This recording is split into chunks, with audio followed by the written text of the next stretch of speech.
The story begins way back in 1967 in Middlesbrough, where Alison's mother Cindy worked as a bus conductress. It was there that she met Stuart, a welder from Glasgow who was working in the area. As with any northern town, Saturday nights were spent out and about on the scene. Cindy Hall and her friends spotted Stuart Hunter and his mates in the local pub, and they hit it off.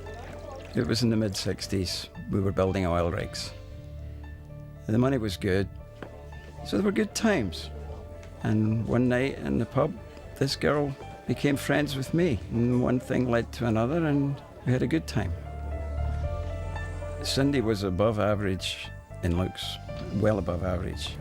The lads were all envious of me because she was the pick of the bunch in the whole town.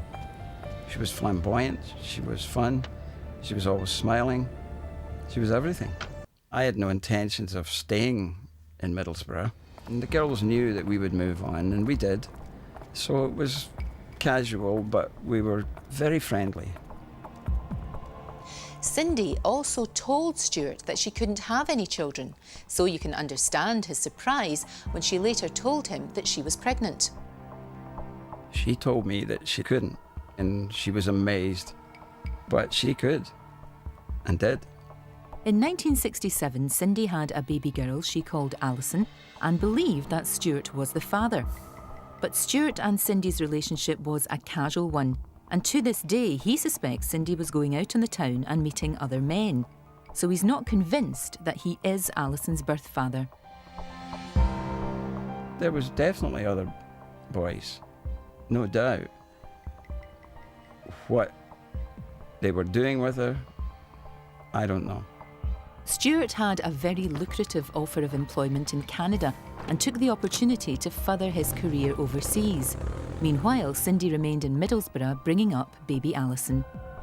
Although she was convinced that Stuart Hunter was Alison's father, she didn't put his name on the birth certificate. Cindy said it was me. I suppose I believed her.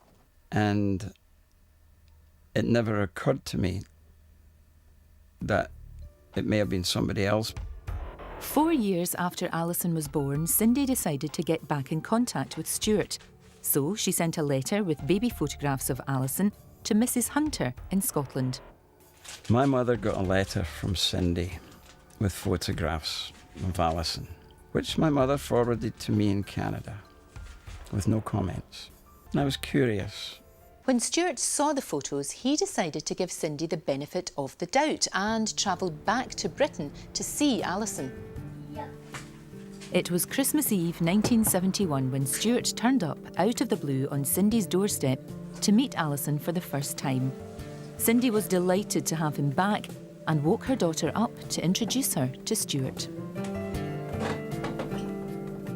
She woke her up and said, "Who's that?"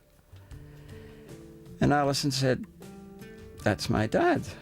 And ever since then I've said to Alison, "Why did you say that?" And she keeps saying, "You were the only person that I knew who could be my dad from pictures, and why else were they waking me up to tell me?" But he still had his reservations. If he was the father, then why hadn't Cindy put his name on Alison's birth certificate?